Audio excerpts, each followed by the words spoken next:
Hello guys, Teacher Mendes por aqui. Teacher Daniel na área. E no vídeo de hoje nós vamos trazer para vocês os 40 verbos mais usados no inglês, parte 4. Inclusive, se você não assistiu parte 1, 2 e 3, vamos deixar o link aqui na descrição para você acompanhar essas aulas completinhas. Mas antes de ir pro vídeo, gente, rapidinho, já vou pedir o pagamento adiantado, não vai custar nada, é de graça, é rápido e não vai cair o dedinho. Não é inscrito no canal? Aperta o botãozinho aqui embaixo, já se inscreve. Você também pode dar um thumbs up para fortalecer muito o canal e já ativa também o sininho para você ficar sabendo do nosso próximo vídeo. Bora pro vídeo?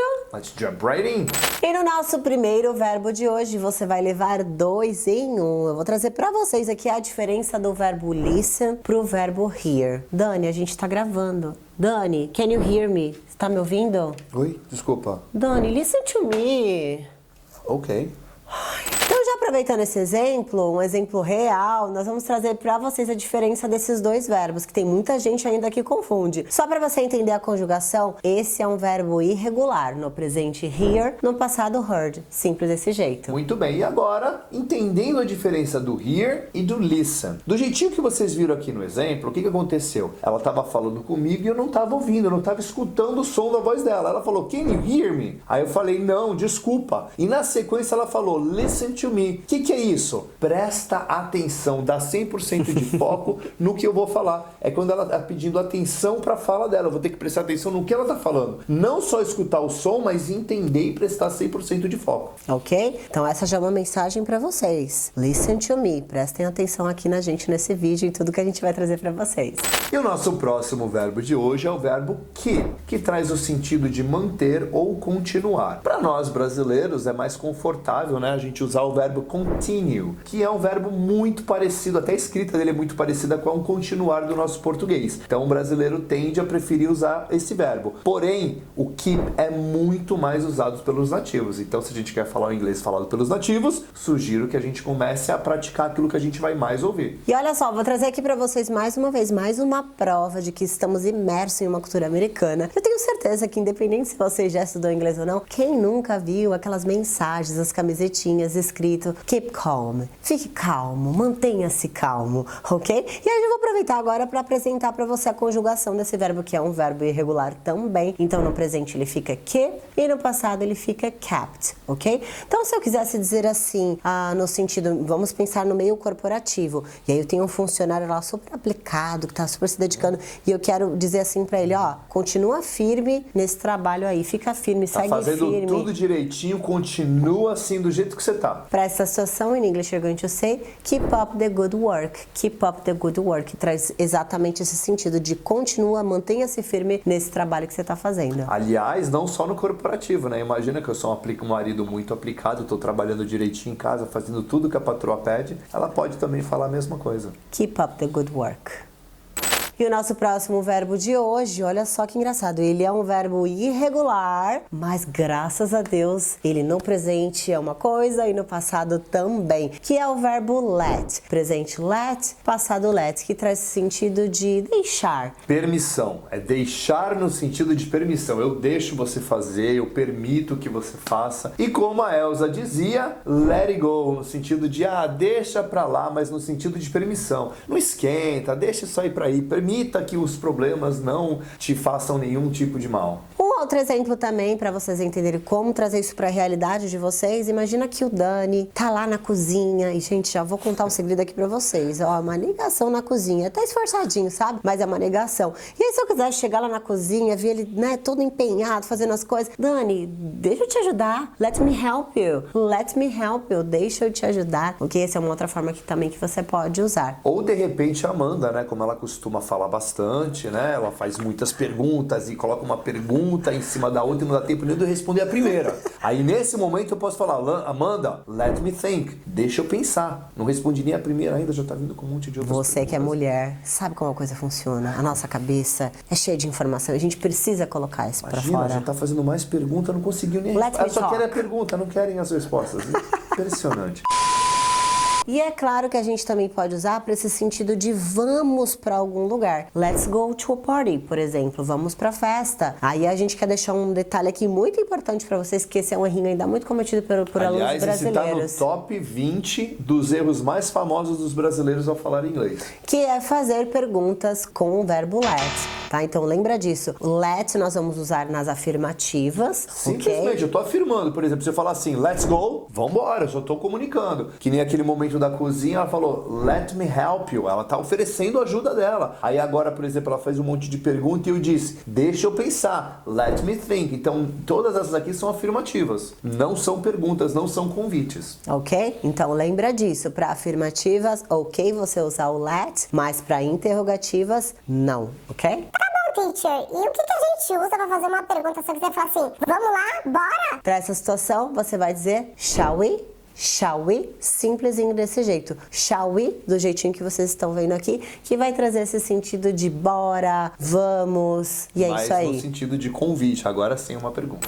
Bom, e agora vamos trazer dois verbos muito parecidos na maneira de usar e eles inclusive se alternam muito. Eles têm uma diferença muito sutil entre um e o outro, que é o verbo begin e o verbo start. Ok? O verbo begin, já apresentando aqui para vocês, ele é um verbo irregular, então no passado ele fica assim, ó, presente begin, passado began, simples desse jeito. E a gente usa mais para compromissos, para algum evento, que a gente já tem um horário pré-estabelecido. Que é aquele agendamento prévio, né? Exatamente. Ok? Por exemplo, se eu quisesse, ele é até um pouquinho mais formal. Vamos imaginar uma aula de inglês ou qualquer outra aula, ela tem um horário já pré-estabelecido. Então, por exemplo, a aula começa às 8 horas da noite. No sentido de toda aula nossa começa, né, às 8 horas da noite. Então, para essa situação em English, you're going to say the class begins at 8 p.m. A aula começa às 8 horas da noite. Bom, vou usar um exemplo do que aconteceu no sábado passado. A gente foi a um show, né, um evento que já estava marcado há mais de 2 meses atrás. Então eu posso simplesmente falar para vocês,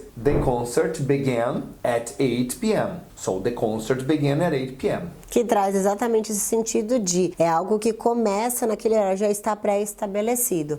Diferença, teacher, pro start? Primeiro que o start ele já é um verbo regular, graças a Deus. Então no presente start, no passado a gente coloca um ed e a pronúncia dele vai ficar assim, ó, started, started, ok? Traz esse sonzinho diferente, não started, ok? Started, acrescenta só o ed no final. E a gente usa mais para que situações, teacher Daniel? Por exemplo, vamos começar o vídeo agora. Decidi agora, vamos começar o vídeo?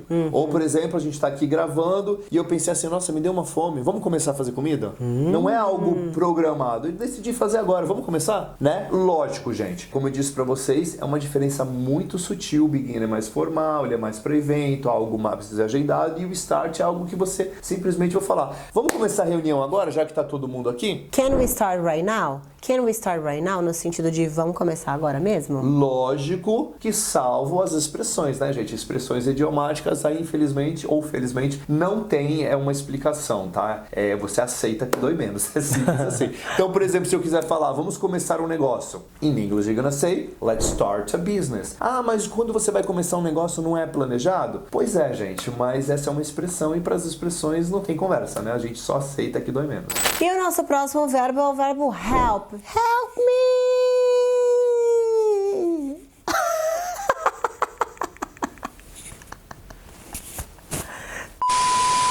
Retomando o raciocínio, o verbo help significa ajudar. E olha só, graças a Deus... Mas não é só ajudar de desespero, tá? Pode ser qualquer tipo de ajuda, uma mãozinha, dar uma força pra alguém, tá? Tudo isso a gente auxilia, a gente vai usar pra help também. Ok? E graças a Deus ele é um verbo regular, então no passado a gente só coloca um ed, helped, lembrando, desse jeito. Tá? Brasileiro raiz gosta de falar helped, não é nada de helped, é helped. Helped. Então, uma situação bem simples e muito útil, que eu tenho certeza que você vai pegar essa frase prontinha e já vai começar a usar aí no seu dia a dia. Imagina que estou aqui, eu, fazendo alguma coisa, arrumando a câmera, enfim, organizando tudo pra gente gravar. E é claro, como esse não é o meu negócio, gente, isso aqui não é minha praia não, tá? Quem manja, quem entende do negócio é o Teacher Daniel. Eu posso muito bem olhar pra ele, can you help me, please? Can you help me, please? Essa é uma frasezinha coringa que vai ajudar muito você, principalmente quando você for pra sua viagem, né? Porque muitas vezes a gente precisa de ajuda e essa é uma pergunta que você vai vai usar com certeza. Can you help me, please? Que é o sentido de pedir, dá uma mãozinha, que você pode dar uma ajudinha, né? We don't talk anymore. We don't talk anymore. We don't talk anymore like we used to do. Tá fazendo. Essa é a música que eu canto pra você toda vez que a gente briga. Nós não estamos mais falando. We don't talk anymore. E pagando esse mico aqui no Pix, só para ensinar para vocês a função do verbo talk. O verbo talk é o verbo falar. Conversar. Conversar. É o meu verbo favorito, porque eu gosto de falar pouco, conversar pouquinho, né, Teacher Então, Daniel? quando você pensa, caramba, o que significa o verbo talk? Lembra da Teacher Mandy. Talk a lot. E ele também é um verbo regular, graças a Deus. Então, talk no presente, no passado a gente só coloca um ed e ele já está prontinho para uso. Porém, a pronúncia não é talked, tá? É talked. Talked, ok? Então vamos lá, um exemplo, Teacher Daniel, para eles entenderem como que a gente usa esse verbo, meu verbo Você favorito. acabou de dar aqui. Imagina que a gente brigou e a gente não está mais se falando. We don't talk anymore. We don't talk anymore. Do jeitinho que vocês estão vendo aqui. Ai, você fez isso só porque você queria cantar também, né, ciumento?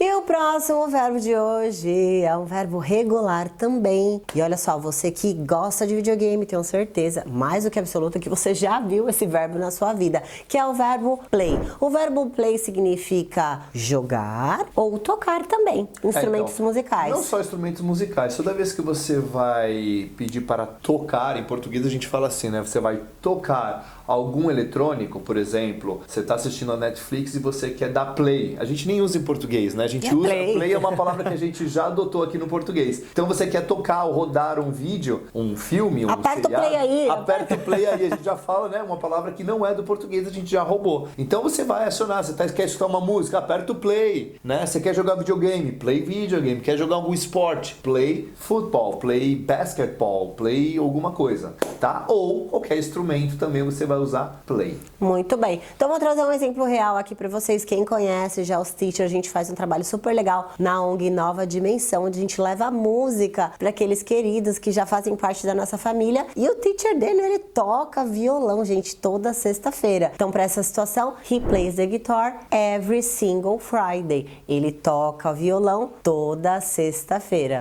Bom, e o nosso próximo verbo é o verbo write, que traz o sentido de escrever, tá? E o verbo write no presente, do jeitinho que vocês estão vendo aqui embaixo, é write, e no passado ele fica wrote. E o que você está fazendo? I'm writing everything you're saying. Ah, olha só o exemplo. She's writing everything I'm saying. Está escrevendo tudo o que eu estou falando. She's writing everything I'm saying. E o nosso próximo verbo de hoje é um verbo irregular e ele é o verbo...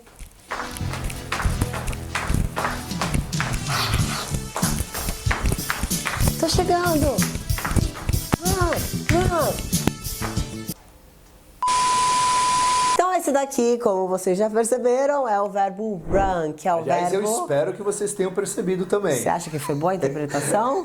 Olha só, o que a gente não faz pra ensinar inglês pra você. Não basta ser teacher, tem que participar, tem que correr. Tem que pagar correr amigo. muito. O verbo run é o verbo correr e no passado ele fica ran. A gente tira o U e coloca o Azinho, tá? Então o run está no presente e aí pra gente colocar esse verbo no passado a gente tira o U e coloca o A. Ele fica ran, do jeitinho que vocês estão vendo aqui embaixo. Mais uma diquinha que a gente quer dar aqui pra vocês sobre pronúncia. Porque esse R aqui do run, ele é mais um R do interior, né, Teacher Daniel? Tipo mineiro, sabe? Interior, porteira. Então é um R assim mais mineirinho. Então você não vai falar run, você vai falar run. Até mesmo porque rã é a mulher do sapo, né?